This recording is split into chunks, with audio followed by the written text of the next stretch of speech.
Company featured. Welcome to this Stockbox interview.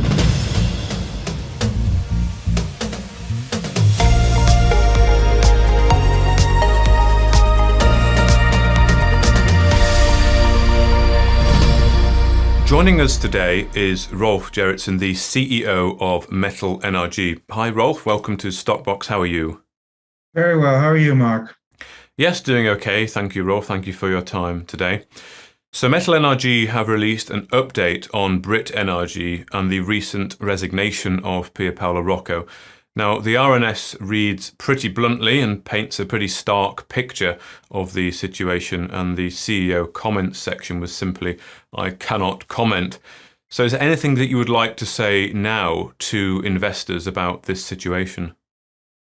Look, I'd like to say a lot of things, but as you can well imagine, I can't. I'm restricted because we're in a legal process and that has to run its course. And therefore, I can't really comment on the whole situation. Right, okay. But what about, I mean, how serious is this situation? I mean, due diligence is supposed to mitigate some of these problems. Was due diligence done? Absolutely. Due diligence was done, but I think there are circumstances here which will come to light at a later point. And again, I can't really comment on those at the moment because they're going through a legal process. Okay. Well, the share price obviously is down about 25% on this news. And of course, BritNRG was profitable and producing. Is this the end for BritNRG now? Oh no, we're still a minority shareholder. BritNRG is being run. It's moving forward. It's going on. This is a legal process that we're going through, and there's nothing we can do about that. We have to just go through that process and see it to its end. Okay. Well, that's all I'm probably going to get from you today. We'll just have to catch up again. What I will say in terms of share price is. The board, specifically Christian Zapotetsky, as well as Christopher Latia Campbell, are all invested in MetalNRG, and we're all in the same boat. And my investment is well above the current share price. So I'm in the same boat, and I'm along with the board, pedaling very hard to make sure that we address the issues. Okay. Well, moving on then to the other news from the company, and that is on the GoldRige project in Arizona. Now, we did speak in detail about this project, didn't we, with Bart Strijhas, the senior geologist, in a special feature that we did. And I do recall that you did expect to deliver news in November, and you were planning a 3-stage approach to compile data and refine structural geology, be on site in November to refine targets for trenching, and start the surface trenching to locate near-surface resource drilling targets. So the recent news then, delivering so far on this plan, is that right? Well, yes. And what's been interesting is that Bart has uncovered historical documents on the GoldRige property, which are have been very helpful in the process that we're going through. We found 35 documents which previously we hadn't been able to locate. These documents were found while Bart was preparing his doing his research in preparation of going on site. And the information in these documents is extremely interesting at a number of levels. One, it gives us a lot of the geology structure information that we were looking at generating, but also it is referring to a number of previously unreported previously producing mines, and all of these sit on our land. So the picture is becoming very interesting. It's helped us accelerate onto the next stage, which is going to be a Geochem sampling exercise, which will start very shortly, and we'll probably have completed by the first quarter of next year, with results coming out towards the end of it.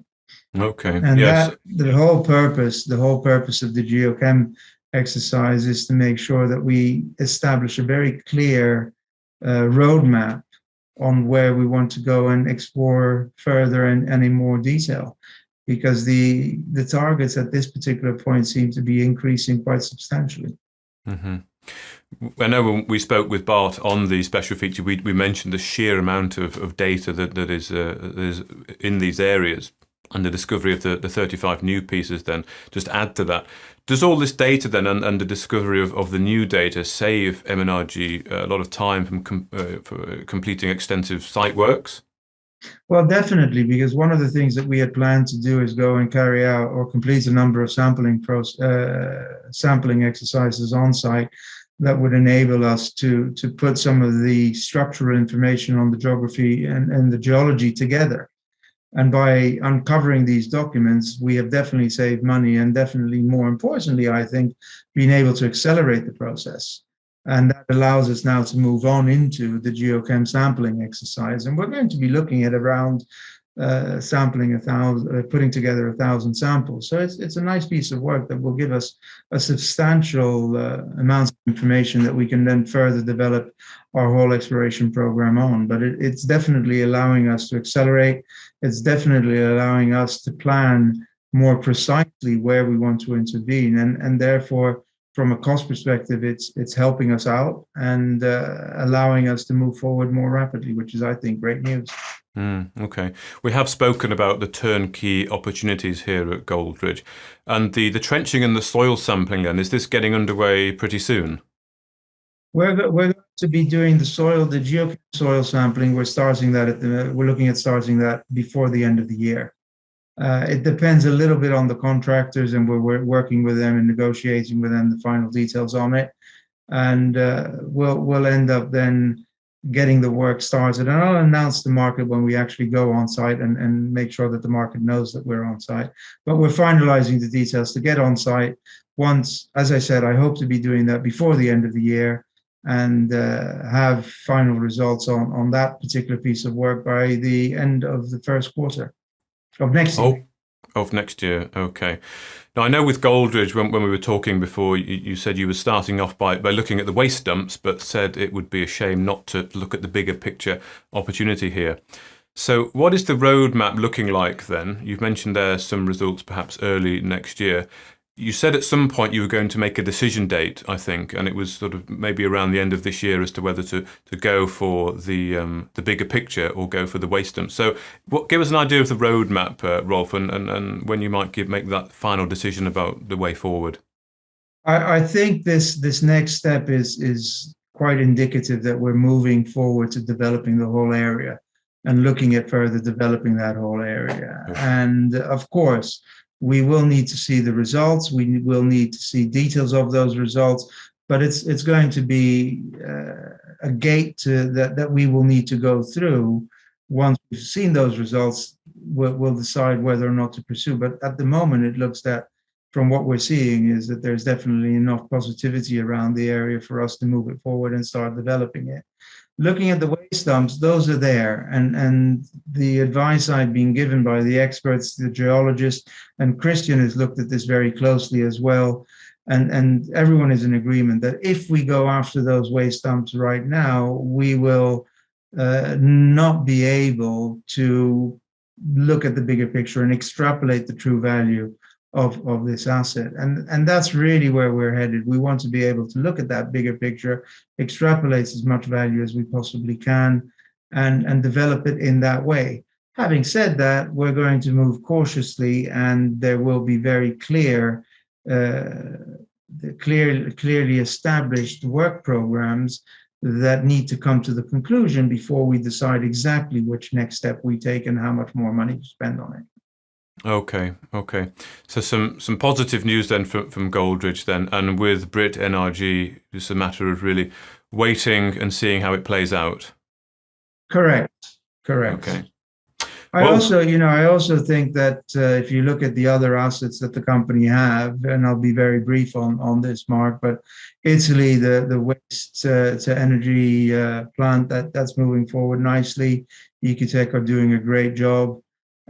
We continue to look at their pipeline together, and there might be further opportunities for us to do things, and we're looking at those on an ongoing basis. And if you look at what's happening in Kyrgyzstan, we're keeping a very close eye on that with our uranium project.